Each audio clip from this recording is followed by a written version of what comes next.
नमस्कार विद्यार्थी मित्रांनो, मी अभिषेक ठिगळे एज्युकल्चर मध्ये तुमच्या सगळ्यांचं स्वागत करतो.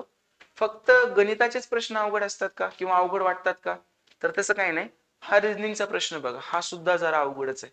तसं पाहिलं तर जर तुम्ही कन्सेप्ट शिकली नसेल तर, जर तुम्ही फक्त फॉर्म्युलाने सोडवत असाल आजपर्यंत, तर मग तुम्हाला हा प्रश्न सुटणार नाही. बघा काय प्रश्न आहे.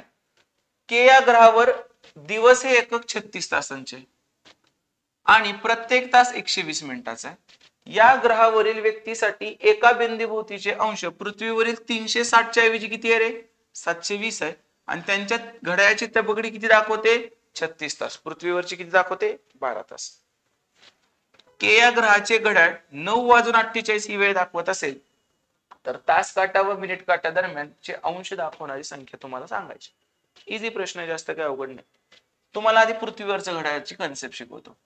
ठीक आहे. आपलं कितीचं असतंय सर्कल? आपलं सर्कल असतंय 720चं आणि आपल्या तबकडीवर किती तास असतात? 12. म्हणजे जेव्हा तास काटा पूर्ण एक गोल राऊंड मारतो तेव्हा तो किती डिग्री पूर्ण करतो? 360 डिग्री. म्हणजे 12 तासात तो किती करतो? 360 डिग्री. तर एका तासात किती करेल तो? एका तासात 30 डिग्री करेल.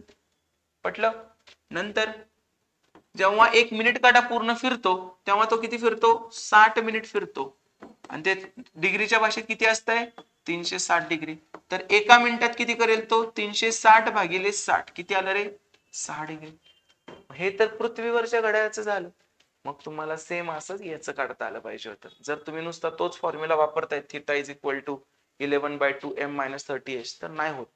आणि काय जरी आलं तरी यायला पाहिजे ना. नुसतं एवढ्यासाठी अजून एक फॉर्म्युला बनवणार, पण हे चेंज केलं तर, हे 90च केलं तर, हे तबगडी 8 तासाची केली तर, त्यांना जे करायचं ते करू दे. तरी पण तुमचं उत्तर यायचं असेल तर कन्सेप्ट माहित पाहिजे. आता आपण के ग्रहाचं काढू. के ग्रहाचं तबगडी कितीचे? 36 तासांची. म्हणजे 36 तासात डिग्री किती फिरताय? 720. मग के ग्रहाचा 1 तास म्हणजे किती झालं रे? के ग्रहाचा 1 तास म्हणजे 36 दुनी 72, 20 डिग्री. परत 1 तास म्हणजे किती मिनिटं आहेत? 120 मिनिटं होणार. 120 मिनिटं. आणि तबगडी कितीचे? डिग्री कितीची आहे? 720. मग 1 मिनिट म्हणजे किती होणार? 720 भागिले 120 किती येणार? 12×72. दोन्हीकडे 6 आलं. हा फक्त योगायोग आहे. जमलं? आता कधीचे काढायचं आपल्याला अंश? 9:48. मग काढू. पहिलं काय? 48 मिनिटं. 48 मिनिटं. मला सांगा एका मिनिटात 6 डिग्री जाते तर 48 मिनिटात किती जाणार? हे मिनिटाचं काढतोय आपण. 48 गुणिले 6. 6 8 48 उरले 4. 6 चोक 24 आणि 4 28. मिनिट काटा किती डिग्रीने फिरला? 288 डिग्रीने फिरला. आता तास काटा बघू. तास काटा किती आहे? 9. पण फक्त 9 असतं का? पुढचं पण थोडस पुढे जातं ना. आता 4:30 वाजले त्यावेळी काही तास काटा 4 वर असतो का? 4 आणि 5 च्या मध्ये असतो ना, म्हणजे जरा पुढे जातो. तसं इथं 9:48 झालेत. ह्याला करूया जरा रूपांतर. कसं करणार? 9:48 ला आपण असं लिहूया का? 9.48 छेद 48 मिनिट आहे. तासात करायचंय पण के ग्रहाचं घड्याळ आहे. तास कितीचा आहे? 120 मिनिटाचा आहे. सो 120. बघा 24 दुनी 48, 24 पंचे 20. जरा नीट लिहायला नावापाची 45 आणि 2 47/5. जमलं? आता 1 तास म्हणजे किती आहे? 20 मिनिटं. 1 तास म्हणजे किती आहे? 20 मिनिटं. तर 47/5 तास म्हणजे किती रे? 47/5 गुणिले 20. जसं इथं 48 गुणिले 6 केलं तसं इथं 47/5 गुणिले 20. 5 1 5 5 चोक 20. 4 7 28. 2 4 चोक 16 आणि 2 18. तास काटा किती फिरला? 188 डिग्री. तुम्हाला काय विचारलंय? तास काटा व मिनिट काटा दरम्यानचे अंश दाखवणारी संख्या. 188 आणि 288 कितीचा फरक आहे रे? 100 डिग्रीचा. Option number 1. जर आयुष्यात पहिल्यांदा तुम्ही हे गणित बघितलं असेल तर खरा अटेम्प्ट काय? याला स्किप करणे खरा अटेम्प्ट आहे. पण आता जर ह्याच्यासारखं आलं तर तो सोडवणे खरा अटेम्प्ट झाला. बरोबर? आणि त्यासाठी मग कन्सेप्ट तुम्हाला माहित पाहिजे. नुसतं formula theta is equal to 11/2m-30h एवढ्यानं काय भागणार नाहीये तुमचं. ठीक आहे? एकदम सिंपल पद्धतीने आपण गेलेलो आहे. काय कसं करायचं? इथली एक ही नवीन कन्सेप्ट की तासाचं रूपांतर 4.5 ला कसं 4.1/2 लिहितो का? लिहितो 30/60 लिहितो. पण इथं 48 मिनिटाला 60 न भागून चालेल का? तासात करताना नाही, कारण ते घड्याळ कुठलं आहे? केचं. के मध्ये 1 तास कितीचा आहे?